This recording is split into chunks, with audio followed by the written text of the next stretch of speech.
Nós continuamos a exposição aqui no capítulo 11. Hoje, nosso bom Deus nos permitindo, concluiremos aqui o verso 11 e o verso 12 e prosseguiremos aqui nos demais versos para que possamos continuar aqui no que Paulo está ensinando essa igreja. Todos já estão com a Bíblia aberta. Vamos ter mais um momento de oração, pedir ao nosso bom Deus que nos ilumine, nos dê graça.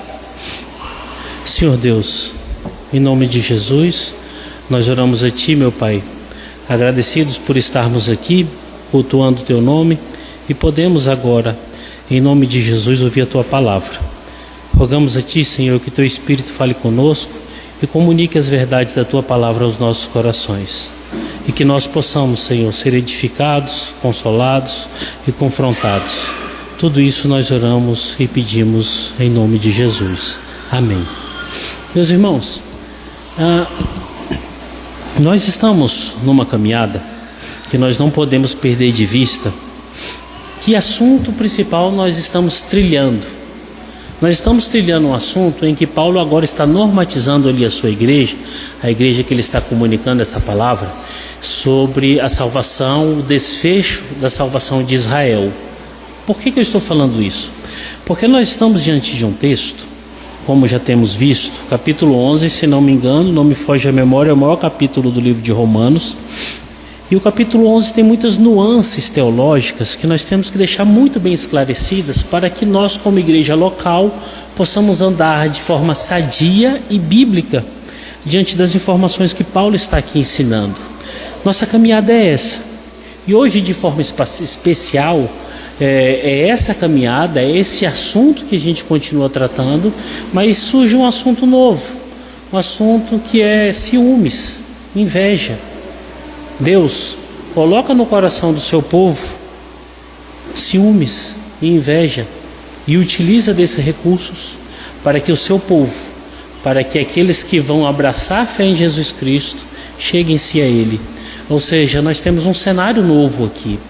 E para que nós possamos estar cientes do que nós estamos tratando, como foi muito bem cantado e pregado pelo louvor de hoje, nós estamos falando todos esses domingos. Deus está no controle de todas as coisas. Nós não precisamos temer nada. Nós não precisamos temer ninguém. Nem uma possibilidade ou uma impossibilidade que possa chegar, nós precisamos temer. Por quê? Porque é o nosso Deus que controla tudo. Temos também, por certo, estamos de forma peremptória afirmando que Deus é quem determina todas as coisas. Deus determina todas as coisas boas e as coisas más, as coisas fáceis e as coisas difíceis, estão todas nas mãos do Senhor.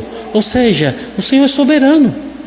E também, como estamos dizendo, diante de nós está aquilo que claramente que tem sido cada dia mais diminuído, ou então diminuto essa dificuldade no coração de muitos irmãos, a soberania de Deus e a responsabilidade humana.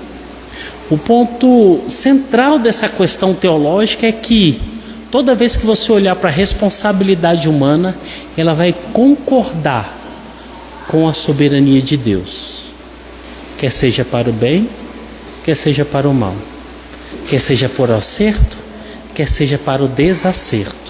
A responsabilidade humana sempre vai concordar e vai apontar para um Deus que é totalmente soberano, do qual já havia estabelecido todas essas coisas antes da fundação do mundo. É certo que nós não a conhecemos, é certo que nós não sabemos. Sabemos se vamos passar por aquela porta daqui a pouco? Não sei. Ele sabe. É certo que amanhã vai existir para nós? Não sei. Ele sabe.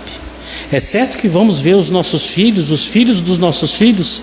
Não sei. Ele sabe. E Ele já determinou que se esses dias acontecerem, como vão acontecer cada um deles. É certo que nossos filhos vão ser bem-sucedidos, vão ser saudáveis, vão ser pessoas inseridas na sociedade, bem inseridas na sociedade. Nós não sabemos. Ele sabe. Porque Ele viu? Não. Porque Ele já determinou.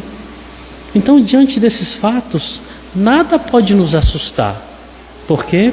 Porque a Bíblia fala que a vontade dele é boa, perfeita e agradável. Vamos fazer só uma retrospectiva aqui do verso 11 e verso 12, para que nós possamos olhar de forma mais específica aquilo que nos falta estudarmos hoje da palavra de Deus. Sabe, irmãos, permita-me falar uma coisa para vocês antes. Ser pastor de igreja é algo maravilhoso, bom, é bênção de Deus. Mas ser pastor é ser prolixo. Você tem que falar as mesmas coisas várias vezes. Perceberam como várias vezes nós falamos os mesmos assuntos e pegamos meandros e chegamos em alguns outros pontos um pouquinho mais para frente? Ser pastor itinerante, um pregador itinerante, é diferente. Por que é diferente? Porque o domingo ele está aqui e ele tem um capítulo 11 para pregar. E ele prega o capítulo 11 todo numa pregação só. Ele não pode ficar se atento a cada ponto teológico que tem aqui. O pastor que é pastor de uma igreja, o pastor que é em tempo integral, o pastor que é o pastor da igreja ali, ele tem que entender que a igreja está ruminando cada assunto teológico e que tem o conhecimento não por ouvir falar. Vocês entenderam tal assunto? Vocês conhecem tal assunto? Conhecemos. Como? Estão pregando sobre isso. Muitas pessoas estão falando. O nosso papel de igreja, de liderança, o meu papel de pastor, é fazer com que vocês, dentro das minhas possibilidades, conheçam biblicamente cada nuance teológica daquilo que eu posso conseguir transmitir para vocês, de forma profunda, de forma coesa, de forma bíblica, a qual vocês tenham referências teológicas para tal. Porque senão, irmãos, daqui a pouco qualquer vento de doutrina herética leva a gente para longe. E o que está acontecendo isso dentro das igrejas evangélicas está assim. Está assim. Não é à toa que a pregação expositiva está sumindo das igrejas evangélicas. Porque tem que ser tudo muito rápido. Tudo muito rápido. Nós tratamos 3 assuntos até agora. Olha para a sua Bíblia que nós vamos olhar para esses assuntos rapidinhos. O primeiro assunto nós falamos sobre a queda dos judeus, em que Paulo deixa muito claro que a queda deles não é uma queda permanente. Como é que ele estabelece isso? Ele mesmo faz uma pergunta e ele mesmo a responde. Como nós vimos, se não me foge a memória, a partir do capítulo 6 ou capítulo 7, ele começa com essas perguntas mais específicas e sempre traz essa mesma resposta, que é uma resposta contundente. Ele pergunta assim: pergunto, pois, tropeçaram para que caíssem? E ele mesmo responde: de forma nenhuma. Essa pergunta é uma pergunta que, como nós vimos no grego, a conotação dessa palavra é: a queda deles é para a permanência total? Eles foram totalmente destruídos, eles estão impossibilitados da salvação? Paulo fala: de forma alguma, de forma alguma. Por que ele fala de forma alguma? Porque a queda dos judeus foi um propósito de Deus. E aqui nós entramos no segundo ponto teológico que nós meditamos aqui no verso 11: a soberania de Deus e a responsabilidade humana. Aonde que nós vimos isso aqui no texto? O texto continua assim: pergunto, pois, tropeçaram para que caísse? Paulo responde: de forma nenhuma. E aqui é onde entra a frase em que nós nos detivemos 2 domingos para entendermos soberania de Deus e responsabilidade humana, mas pela sua transgressão. Frasezinha pequenininha, mas essa frase nos tomou 2 domingos em que nós nos dedicamos aqui para entendermos que, diante dessa frase, sobre essa frase, nós percebemos a soberania de Deus, que restringiu o acesso da numerosa parte dos judeus para virem à salvação, e vimos também que, diante dessa frase, encontramos a responsabilidade humana, os judeus que rejeitaram o evangelho, e aí eles seguiram o caminho adiante. O terceiro assunto que nós tratamos é esse: como que a salvação chegou aos gentios? E o próprio apóstolo Paulo fala aqui no verso 11: mas pela transgressão veio a salvação aos gentios. Ou seja, pela incredulidade dos judeus, do qual foi a palavra pregada, foi o Messias apresentado, eles olharam para aquilo e falaram assim: não, esse não é o nosso Messias, essa não é a palavra da salvação que nós precisamos. Nós vimos Antigo Testamento, Novo Testamento, de forma específica 4 vezes no livro de Atos. Uma vez ali em Lucas capítulo 4, Jesus pregando, o apóstolo Paulo pregando, eles rejeitando o evangelho, e aí Paulo fala assim: agora nós vamos para os gentios. E aí a pregação se escancara e a porta da salvação se abre para os gentios. Essa mesma verdade é especificada no verso 12. A transgressão deles redundou em riqueza para o mundo, e o seu abatimento em riqueza para os gentios. Ou seja, a incredulidade deles foi benefício para os gentios. Parece que nós meditamos em todos os assuntos aqui, né? Do verso 11 e verso 12, mas falta algo muito importante. Olha aí no verso 11 o que falta para que nós possamos estudar. Diz aí a palavra do Senhor: mas pela transgressão veio a salvação aos gentios. E o que diz aí no finalzinho? Para pô-los em ciúmes. E essa verdade do ciúme do judeu, ela está tanto no verso 11 quanto no verso 14. E aqui é o assunto novo que nós vamos tratar hoje, para que nós possamos fechar o verso 11 e o verso 12 e seguirmos aqui adiante. Olha só, falta algo muito importante para que nós possamos estudar. Verso 11 diz assim: para pô-los em ciúmes. E agora olha o que diz aí no verso 14 da sua Bíblia: para ver se de algum modo posso incitar a emulação os do meu povo para salvar alguns deles. Olha que interessante, meus irmãos. Agora nós chegamos numa situação interessante. Deus traz a salvação do seu povo judeu através dos ciúmes. Ele incita ciúmes e inveja no coração deles. E esse desfecho aqui do verso 11 é muito bem dito por alguns comentaristas e alguns estudiosos de Romanos, é chamado do efeito ping-pong. Já ouviram falar isso, o efeito ping-pong? O efeito ping-pong aqui no verso 11 é legal e é bacana de você ver, porque é igualzinho realmente o ping-pong como acontece. O ping-pong é o seguinte: você pega aquela bolinha, joga com a raquete. Se houver reciprocidade, a bolinha vai voltar para você, né? Até um ponto que ela vai cair. O que está acontecendo aqui no verso 11? No verso 11 está acontecendo o seguinte: o Senhor Deus trouxe a palavra dele para os judeus. Aqui estão os judeus, aqui estão os gentios.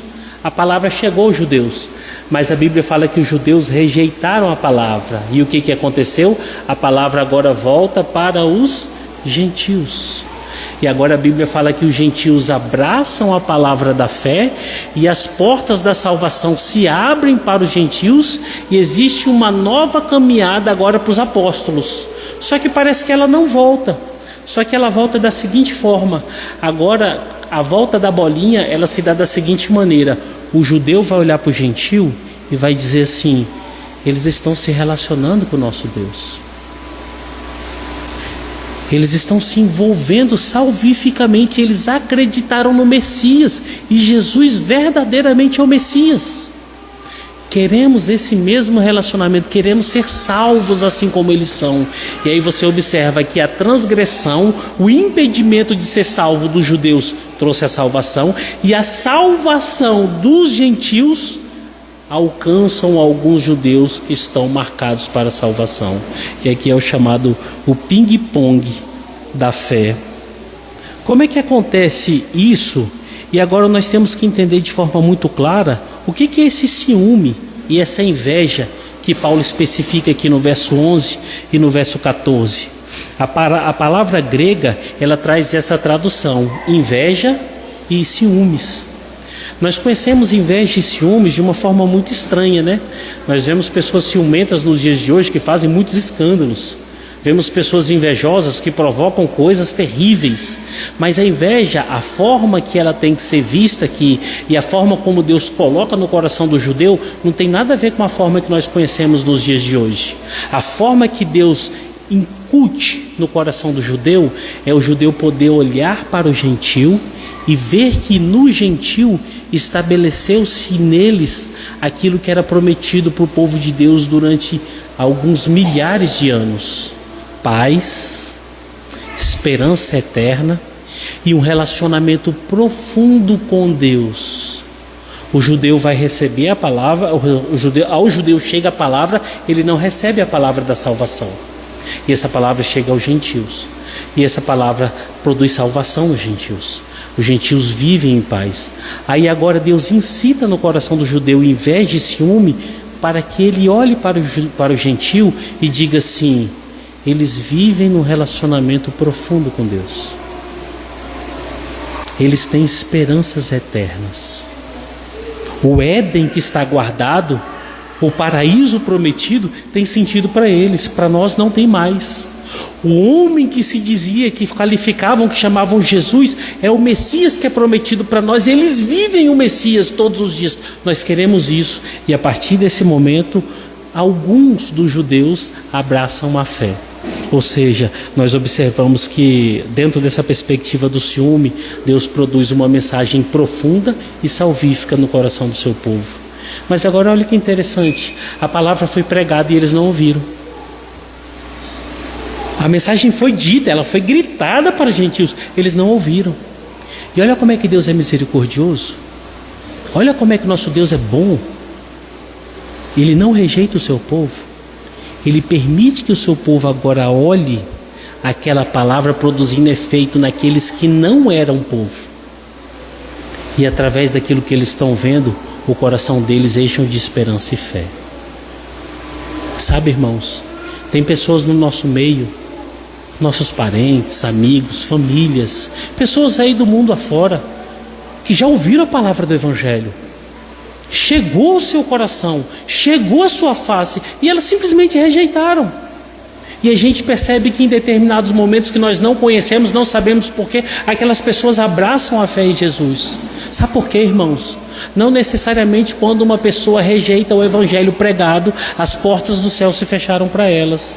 Mas significa que diante de Deus, sempre se aquela pessoa for uma eleita, a palavra do Senhor vai chegar ao seu coração, vai produzir frutos, e aqueles frutos vão redundar em arrependimento. Vida nova, vida transformada, uma vida diferente. Essa é a esperança que está no nosso coração. Esse é o desejo, a oração que nós temos para todas as pessoas que nós amamos e para o mundo inteiro. Por quê? Porque um dia essa palavra chegou a nós. Vocês lembram? Um dia essa palavra chegou a nós.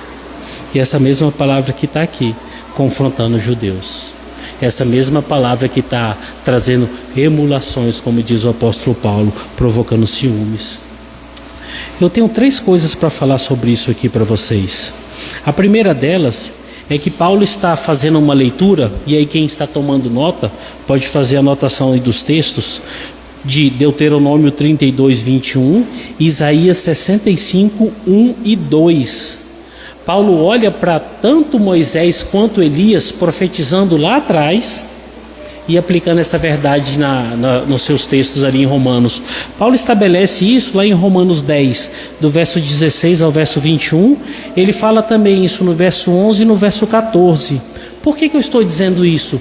Porque a incitar ciúme no coração do povo não é algo novo e não é uma modinha. Deus já tinha estabelecido isso em tempos eternos. Por que eu estou falando isso? Porque nós vamos chegar a um ponto aqui que nós corremos muitos perigos nos dias de hoje. Eu não sei se vocês já observaram, mas a igreja evangélica é uma igreja que parece que tem que passar por renovações quase que dominicais. Num domingo tem que ser azul, outro domingo tem que ser verde. Num domingo tem que ser João, no outro domingo tem que ser Antônio. Num domingo tem que ser a Bíblia, no outro domingo tem que ser um livro tal. E aí você olha para o que Deus está fazendo e você entende como muitas pessoas entendem que nós precisamos de renovações. Deus está renovando aqui. Não, Deus não está renovando nada. Isso aqui simplesmente já estava nos propósitos de Deus. Moisés já tinha falado que Deus provocaria ciúme no seu povo. Elias já tinha falado que provocaria ciúmes no seu povo. E essa seria a forma de comunicação da graça de Deus para trazer salvação ao seu povo. Sabe o que é isso? Deus comunica com o seu povo da forma como Ele quer. Deus comunica com o seu povo do jeito que Ele já estabeleceu, e essa comunicação vai ser totalmente eficiente.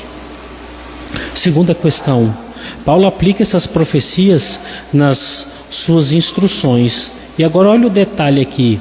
Paulo não fala de todos os judeus. Paulo só fala dos judeus escolhidos. Romanos 9:6. Essa forma de pregação, que é o ciúme, ela só vai fazer efeito no judeu escolhido, no remanescente fiel, só no pequeno grupo. Porque os demais, o ciúme, a inveja, vai provocar perseguição, morte e todo tipo de aberração. Lembram de Paulo? Paulo, quando perseguiu a igreja, Paulo estava tomado de ciúmes, Paulo estava tomado de inveja, e ele perseguiu a igreja, fez barbaridades, até que o Senhor Deus mudou a disposição do coração dele, através desse sentimento que ele mesmo tinha colocado, e chamou Paulo para a fé. Agora, a forma salvífica de salvação é só para o seu povo. O ciúme que produz vida é só para o remanescente fiel, só para aquele número pequenino que é até aquele momento. E durante a história vai continuar da mesma forma. O número pequeno de judeus olhando para cristãos que vivem um relacionamento profundo com Deus, tendo inveja, tendo ciúme, abraçando a fé em Jesus Cristo. Por quê, pastor? Porque é um número pequeno? Porque Deus assim estabeleceu. Bem que nós queríamos que em todos os momentos fosse uma forma bem grande, né? Que isso alcançasse todos, mas não. Deus estabeleceu dessa maneira. E uma segunda questão aqui importante, essa não era o principal, mas um dos motivos que Paulo tanto pregava o Evangelho. Olha o verso 14 aí da sua Bíblia. Olha o que Paulo fala no verso 14. Para ver se de algum modo... Eu vou ler o 13 e o 14, para que nós possamos ter um entendimento mais claro aqui. Dirijo-me a vós outros, que sois gentios, visto, pois, que eu sou apóstolo dos gentios, glorifico o meu ministério, para ver se, de algum modo, posso incitar a emulação, ou seja, se eu posso provocar ciúme do meu povo a salvar algum deles. Esse não era o objetivo principal de Paulo, mas Paulo tinha em mente algo importantíssimo. Quanto mais eu pregar, quanto mais houver conversão de gentios, quanto mais os judeus verem a graça de Deus aplicada na vida dos gentios, maior a emulação, maior o ciúme e maior a probabilidade de alguns serem salvos. Eu quero chamar a atenção de vocês para um ponto muito importante aqui. Muito importante aqui. Olha o que acontece quando uma pessoa tem uma consciência bíblica sadia. Paulo tinha lido e tinha entendido com Elias e com Moisés que essa era a forma que Deus traria manifestação salvífica ao seu povo. E ele aplica isso como realidade na sua vida. Sabe o que é isso, irmãos? É viver a palavra de Deus. Simples. Viver a palavra de Deus. Quando nós vivemos a palavra de Deus, produzem resultados que geram vidas.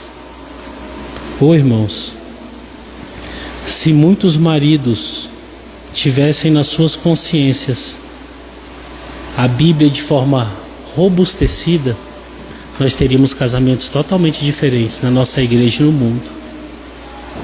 Se muitas esposas tivessem na sua mente doutrinas bíblicas como essa que Paulo tem aqui, na sua mente e no seu coração, nós teríamos famílias totalmente diferentes.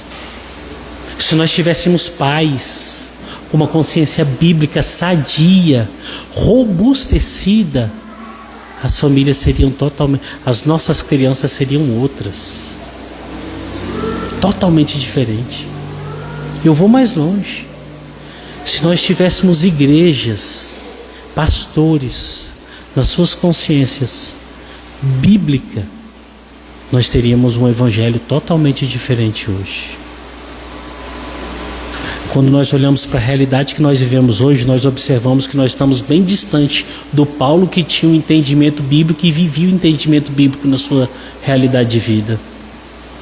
Olha para as igrejas nos dias de hoje. Olha para as famílias nos dias de hoje. Olhem para as nossas vidas hoje, irmãos. Está desconexa com a palavra. Traições, violências, brigas. Olha os púlpitos das igrejas, fracos, pregações temáticas, pobres. Olha os encontros dos jovens, irmãos, tem festa rave nas igrejas evangélicas, tem as baladas gospel nas igrejas evangélicas. Irmãos, estão colocando tabela de basquete nos púlpitos da igreja, nos altares da igreja. Estão jogando bola nos átrios da igreja. Está totalmente diferente, meus irmãos. Esse ano, acho que ano que vem, haverá o sínodo da igreja presbiteriana. A igreja presbiteriana provavelmente nesse próximo sínodo ou vai fazer a liberação da ordenação feminina ou já vai fazer a liberação para a pregação das mulheres nos dias de domingo, de forma oficial. Eu acredito que a ordenação eles ainda vão segurar, mas as demais coisas não dá para segurar. Você vai à igreja presbiteriana hoje, e eu falo igreja presbiteriana porque ainda é o centro de referência de seriedade teológica. Boa parte das igrejas presbiterianas hoje, se não a maioria, são arminianas. Pastoras de outras igrejas pregam. As esposas de pastores são chamadas de pastoras já. Mulheres ensinam no sermão de domingo. A igreja batista já foi, quase que toda. A Assembleia de Deus já foi quase que toda. A igreja episcopal, ela não tem pastora, mas tem ministra comissionada. É a mesma coisa. Acabou, irmãos. Olha como é que nós estamos distantes de um homem pecador, mas um homem de Deus que exemplifica o que é ter na sua consciência a palavra depurada da palavra de Deus. Depurar de verdade o conhecimento da palavra de Deus e aplicar na sua vida. Quanto mais eu pregar o evangelho, quanto mais gentios forem salvos, provavelmente o Senhor Deus trará salvação a alguns judeus. Por quê? Porque o Senhor Deus colocará no coração desses homens ciúmes, inveja. Hoje tem pastor gay, mulheres pastoras, casamento homossexual. A igreja evangélica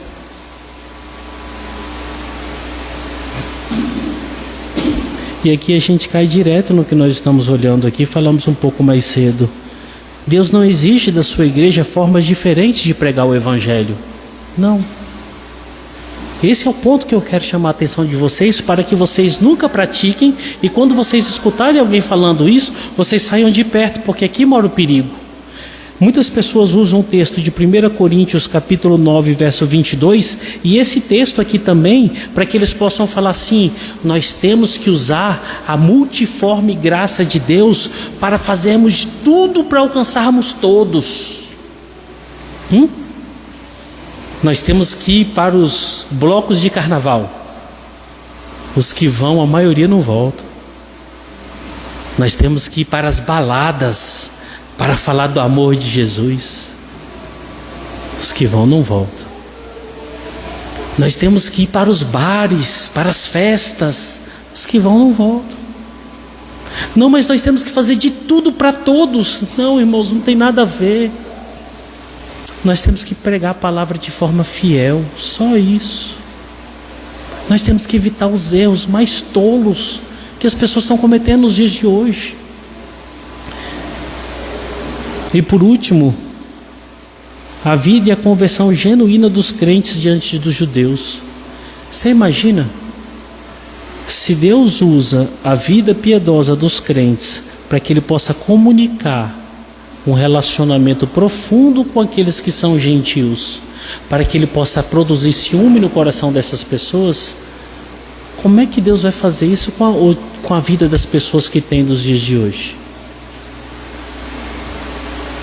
Eu tive a oportunidade, bastante tempo atrás, de ouvir o pastor Augusto Nicodemos numa igrejinha lá na Chaparral. Ele foi lá e ele falou algo interessantíssimo. Ele falou assim: irmãos, já nos basta a loucura da cruz. A loucura da cruz é suficiente. Para de falar, para de rodopiar, para de gritar, para de ser histérico, porque essa loucura não é a loucura bíblica. A loucura da cruz é suficiente, e é verdade. Você chega em igrejas hoje, tem candelabro. Você chega em igrejas hoje, tem incenso. Você chega à igreja hoje, tem tudo o que no judaísmo tem, no catolicismo tem. O judeu vai falar: eu estou em casa. Não mudou nada. O que mudou foi só a loucura deles. Uma pessoa que pula para trás, rodopia, fala xaramanama, vira do avesso, pula, joga a cadeira para o alto. Você fala assim: não mudou nada. É um hospício isso aqui. E o que Paulo está falando, irmãos, o Senhor Deus está usando a vida de vocês para produzir ciúmes. É o judeu olhar para o crente e ver que o crente tem uma fé genuína na pessoa do nosso Deus, inabalável. Sabe o que é isso? É uma pessoa certa e consciente da sua salvação em todos os momentos. É uma pessoa certa, serena, consciente em todos os momentos da vida. É uma igreja santa, é uma igreja pia. É um povo que anda em paz, é um povo que tem piedade. Não é essa loucura que nós estamos vivendo nos dias de hoje não, irmãos. Pensem nisso.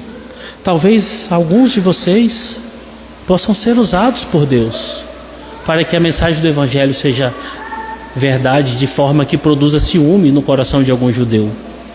Mas seja crente, pelo amor de Deus, seja crente. Seja um crente piedoso, cheio do Espírito Santo.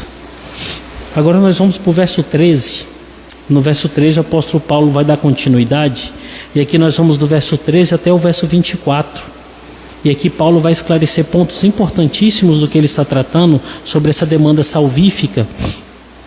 Uma questão importante aqui no verso 13, meus irmãos, é que Paulo deixa claro para quem que ele está escrevendo. Olha aí, bem no verso 1 bem no iniciozinho da frase aí do verso 13, ele diz assim, ó: dirijo-me a vós outros. Quem são esses? Que sois gentios. Quem são esses gentios? Olha sua Bíblia aí. Romanos capítulo 1, do verso 1 ao verso 7, Paulo aqui está abrindo o seu tratado e trazendo a saudação e a introdução. Lá o verso 7, ele deixa claro para quem que ele está escrevendo. Olha só: a todos os amados de Deus que estáis em Roma, chamados para serem santos, graça a vós outros e paz da parte de Deus, nosso Pai, e do nosso Senhor Jesus Cristo. Para quem são esses gentios que vão receber esse tratado? Os gentios que estão na igreja de Roma. Os gentios que estão na igreja de Roma vão receber esse tratado por um fato muito importante. Havia um burburinho ali naquela época, que havia uma certa rixa entre gentios e judeus. Que rixa era essa? Os gentios estavam vendo como que estava a condição e qual era a condição dos judeus, afastados de Deus, desviados do caminho do Senhor, e o evangelho que tinha ido para os gentios. E Paulo, a partir de então, começa a mostrar isso, e aí ele começa a dizer assim: olha, vocês aí, gentios que estão em Roma, vou chamar a atenção de vocês, coloquem os pés no chão. Sabe o que é isso? É um chamamento à humildade. Olha, sejam simples. Por quê? Porque vocês não são isso que vocês estão pensando, não. Nenhum gentio pode pensar isso, pensar que são melhores, que são mais importantes, que sem vocês o reino não acontece. Não, baixa a bola de vocês. E aí o que Paulo vai ensinar agora? Paulo vai trazer ensinamentos profundos, e é o que eu quero ver com vocês aí. Primeiro, Paulo vai estabelecer o motivo do seu ministério, verso 13 e verso 14. Depois, no verso 15, Paulo vai esclarecer os fatos e mostrar as possibilidades futuras. Verso 16 ao verso 21, Paulo vai mostrar aqui um chamamento à humildade e consciência. Quem são, de onde vieram, Tendo essa ciência, de forma alguma ainda poderá predominar alguma soberba. Paulo vai dizer para esse povo, dizendo assim: vocês são ramos que saíram de uma oliveira brava e foram enxertados na oliveira verdadeira. Ou seja, vocês foram favorecidos. Vocês são a massa final de um pão. Ou seja, existe uma raiz que predomina, que produziu vocês, que chegou, que sustenta vocês. A raiz dessa oliveira é santa. O início dessa massa é santo. Vocês estão aqui, por favor. Então coloca os pés no chão. Sejam humildes, sejam simples. Eu gosto de bater muito nessa tecla, porque é muito interessante. Vocês já viram um crente soberbo? Rapaz, é assim, ó. Crente soberbo. Para pensar nisso. Uma pessoa que conheça a palavra de Deus, que tenha na sua conduta de vida uma expectativa que não seja de humildade. É interessantíssimo isso. É impossível você olhar isso biblicamente. E Paulo está mostrando que lá já tinham pessoas assim. E o verso 22 ao verso 24, Paulo fecha aqui mostrando os atributos de Deus. Eu quero fechar aqui com vocês, para que nós possamos ver aqui o verso 13 e o verso 14. E eu vou ler aqui com vocês. Olha aí na Bíblia de vocês, verso 13 e verso 14. Dirijo-me a vós outros, que sois gentios, visto, pois, que eu sou apóstolo dos gentios, glorifico o meu ministério, para ver se de algum modo posso incitar à emulação os do meu povo e salvar alguns deles. Tanto aos judeus como aos gentios, Paulo pregou o evangelho. E aí tem algumas referências. O que nós vamos encontrar em Paulo são dois pontos específicos. Quais são os pontos específicos de Paulo?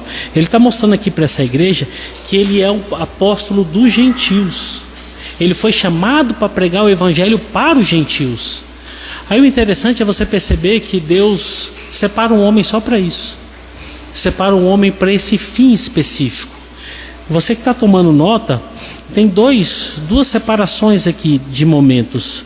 Atos 9 e 15 e Atos 26, de 15 a 20, nós vemos um apóstolo Paulo que é chamado para pregar tanto para judeus quanto para gentios, para todas as pessoas.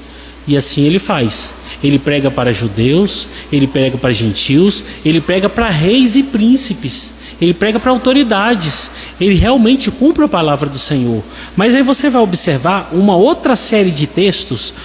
Atos capítulo 18, verso 6, Atos 22, 21, Romanos 1, 5, Romanos 15, 15, Gálatas 2, verso 2, verso 8, 1 Timóteo 2, 7, 2 Timóteo 4, 17.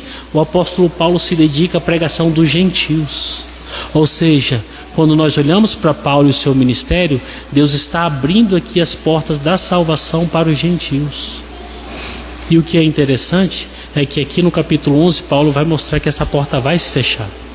O que isso significa? Significa que agora, hoje, é o momento para que nós possamos continuar de forma muito veemente a pregação do Evangelho de Deus.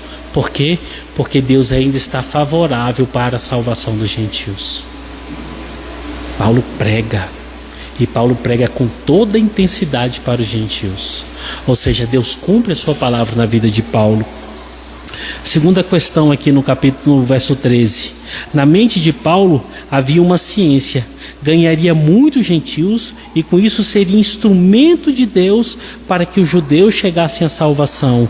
E Paulo continua pregando o evangelho, e esse evangelho chega em vários lugares. Lembra quando eu falei com vocês aqui o propósito de Paulo quando ele queria estar aqui em Roma? Porque ele sabia que Roma era a porta aberta para que ele subisse para o resto da Europa. E ele clamava para essa igreja, para que essa igreja fosse uma igreja que apoiasse missões. Sabe por quê? Paulo vislumbrava a Espanha. Paulo vislumbrava subir e continuar a pregação do evangelho. E quanto mais ele vivesse, mais ele pregaria. Quanto mais ele pregasse, quanto mais gentios alcançassem o evangelho, ele tinha na mente dele. Nesse momento, o Senhor Deus pode pegar essa situação e fazer com que os judeus tenham ciúmes e alguns sejam salvos. A mente do Paulo era fazer o bem em todos os momentos, cumprir a vontade do Senhor em todos os instantes. Isso deve ser um ensino para nós, irmãos. Nós devemos viver para fazer o bem, procurar a graça de Deus em todos os instantes, todos os momentos, porque fomos chamados para isso. E na pluralidade de coisas que nós temos, na pluralidade de responsabilidade que nós somos. E aí nós temos que vislumbrar não só a pregação do Evangelho para a salvação das pessoas, mas para a edificação da igreja, para a edificação dos crentes, para a confrontação dos pecados.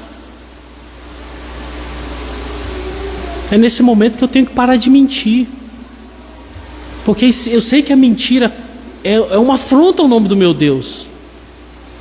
E quando assim eu fizer, os crentes que estiverem comigo, eles serão edificados, e os ímpios confrontados.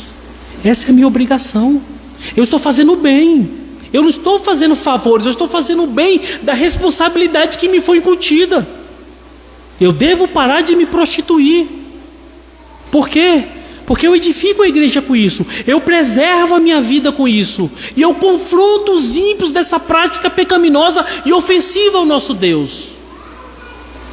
Eu devo parar de ser conivente com as coisas erradas desse mundo. E aí eu continuo com todas essas responsabilidades que são inerentes à vida de um crente.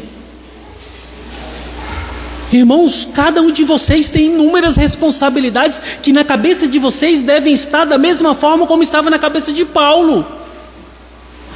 Serem bons pais, serem bons maridos, boas esposas, serem crentes de verdades, serem pessoas que oram, que meditam, que leem, que estudam, que instruem a palavra. Sabe, irmãos, em vocês deve estar o auxílio presente para os necessitados lá fora. Em vocês deve estar o auxílio não só com palavras, oração e conduta de vida, vida transformada. Nós fomos chamados para tal, o Evangelho nos chama para isso. Ter isso em mente é colocar em prática todos os dias. Todos os dias.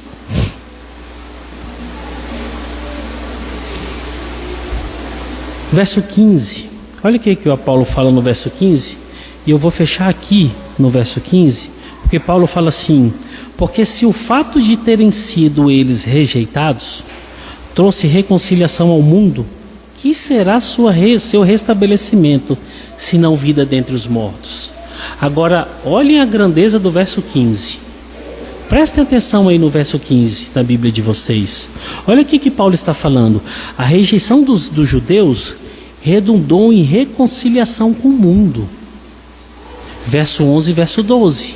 A incredulidade, a rebeldia redundou para os judeus vida. Agora Paulo diz assim: o que irá acontecer quando eles se reconciliarem? Aí Paulo está dizendo assim, eles vão se reconciliar. Agora o que vai acontecer com os gentios quando eles se reconciliarem? E aí ele diz aí no final: vida entre os mortos. Esse termo vida entre os mortos é uma expressão que pode ser bem entendida.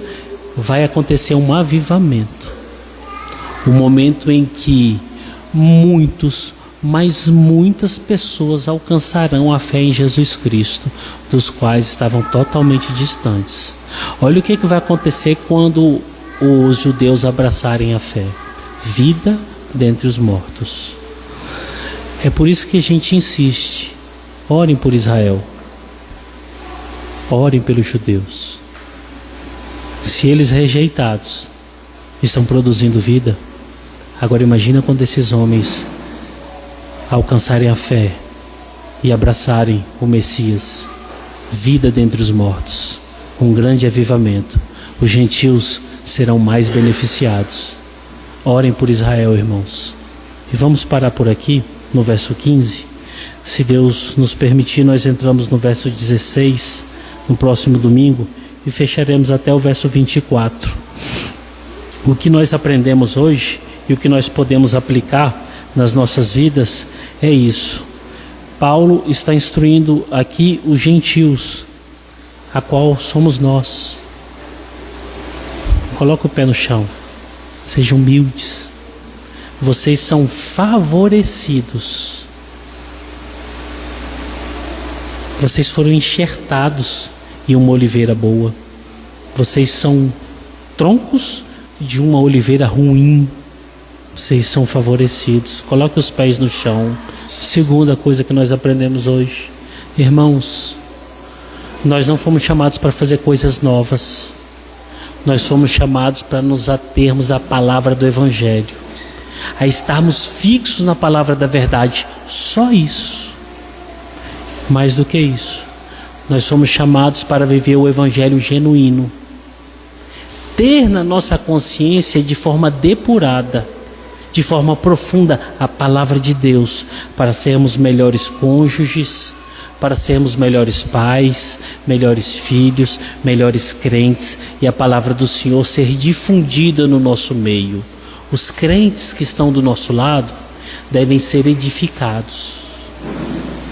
Sabe aquela coisa que você fala: puxa vida, fiquei do lado do irmãozinho João, que bênção, que bênção, que homem crente, que homem de palavras puras, que homem de pensamentos retos.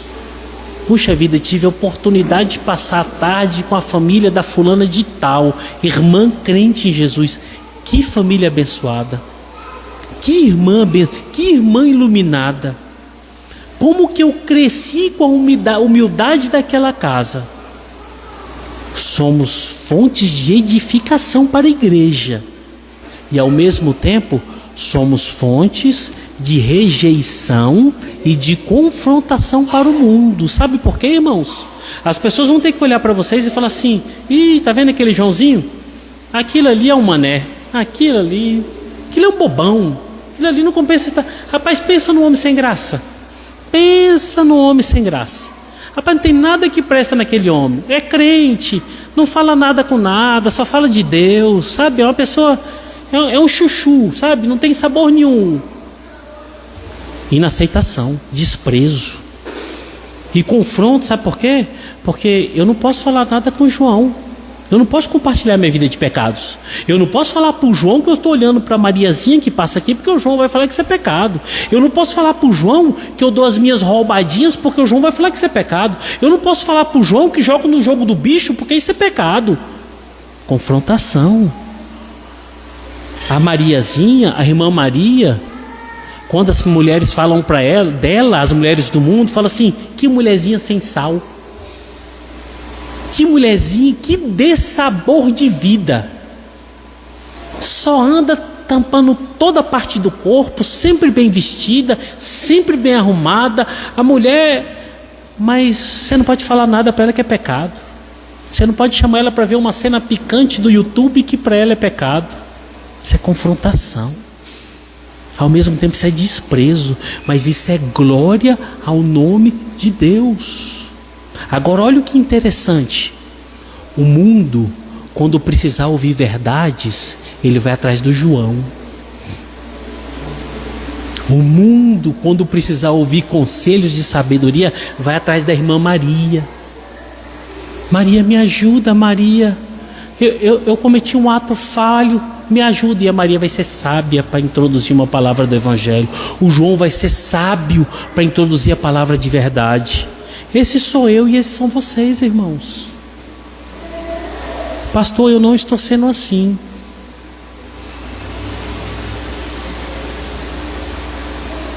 Pastor, minha casa não está sendo assim. Tem alguma coisa errada com você.